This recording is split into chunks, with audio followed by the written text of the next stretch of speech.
Apprendre à lire le vivant. Bonjour à toutes et à tous. Aujourd'hui, je vous propose un déplacement du regard. Pendant longtemps, nous avons appris à observer les symptômes, à identifier les troubles, à rechercher les causes. Mais si nous prenions quelques instants pour regarder autrement, et si derrière chaque comportement, chaque difficulté, chaque symptôme, il existait avant tout un organisme vivant qui tente de s'adapter? C'est cette lecture du vivant que je vous propose d'explorer ensemble, aujourd'hui. Du symptôme au système.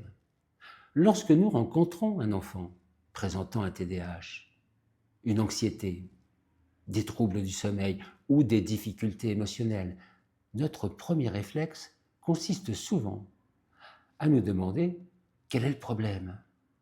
Mais une autre question devient peut-être possible. Dans quel état fonctionne aujourd'hui son système de régulation? Nous allons donc essayer de passer progressivement d'une lecture centrée sur le symptôme vers une lecture centrée sur l'organisation du vivant.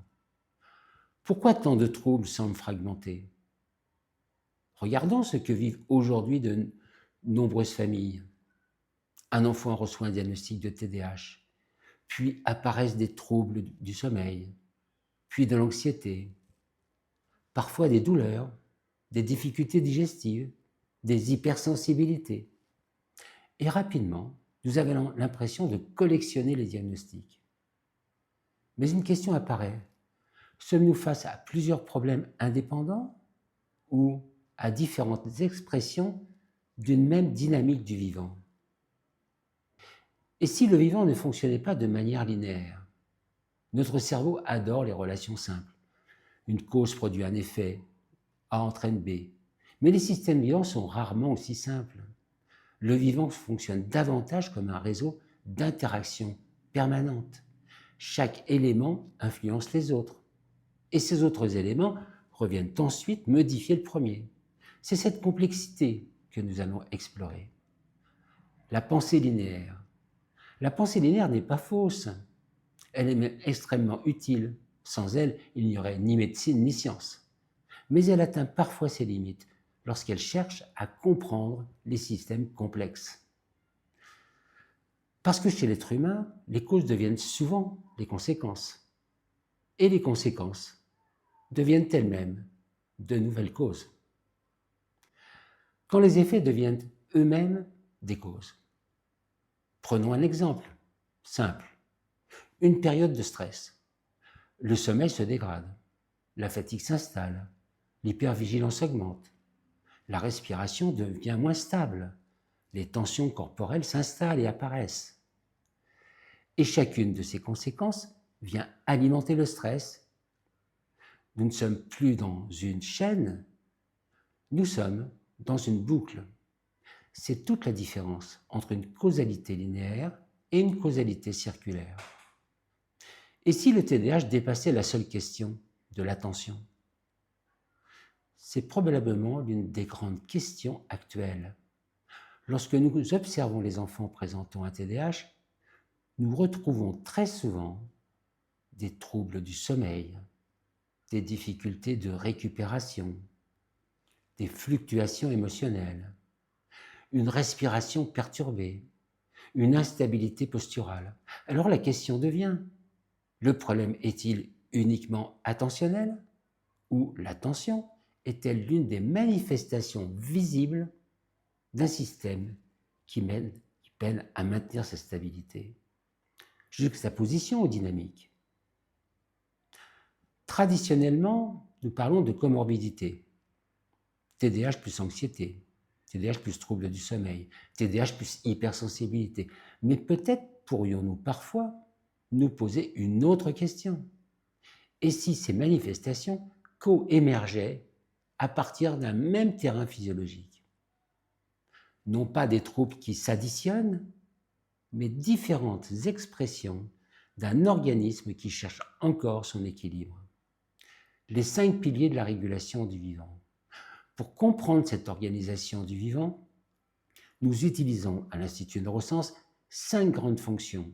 Le tonus, la respiration, le sommeil, les émotions, la cognition. Pourquoi celle-ci?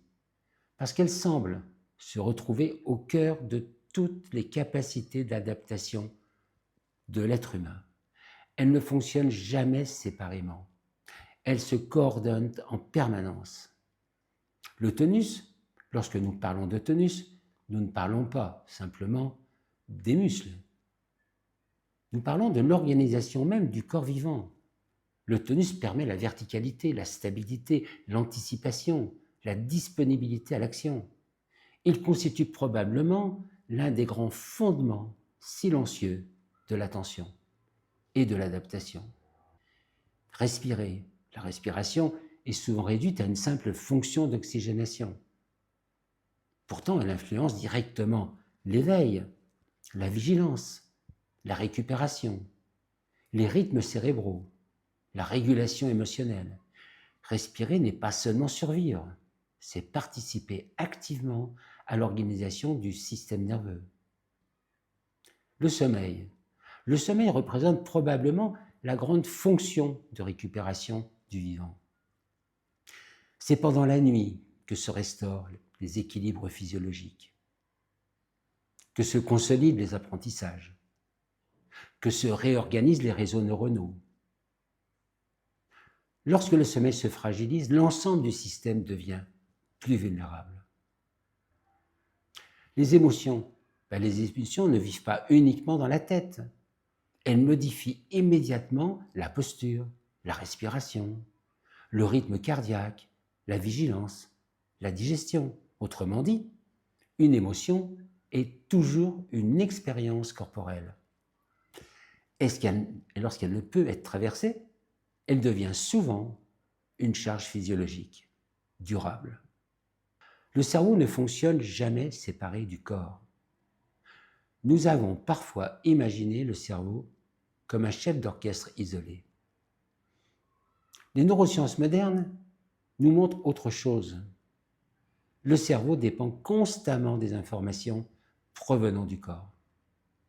La cognition est incarnée, l'attention est incarnée, l'apprentissage est incarné. Le cerveau ne régule jamais seul. Le STV, c'est ici qu'apparaît l'hypothèse du système tonico-ventilatoire. Une hypothèse encore en construction, une proposition de lecture. L'idée est simple, la posture, la respiration et l'éveil cortical pourraient former une unité fonctionnelle beaucoup plus étroitement liée que nous ne l'avons longtemps imaginé. Cette hypothèse nous aide à relier plusieurs observations cliniques qui semblaient jusqu'ici dispersées. Les outils ne définissent pas le vivant. Les technologies sont précieuses. Le biofeedback, le neurofeedback, et les mesures physiologiques, les exercices respiratoires, le mouvement, le travail sur le sommeil, mais aucun outil ne constitue la finalité. L'objectif n'est jamais l'outil. L'objectif reste toujours la restauration des capacités naturelles d'adaptation du vivant. Le symptôme comme tentative d'adaptation.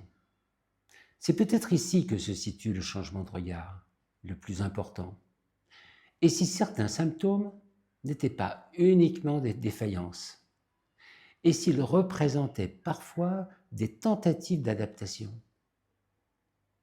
Un organisme qui bouge pour rester éveillé, qui s'agite pour maintenir sa vigilance, qui s'oppose parce qu'il est saturé.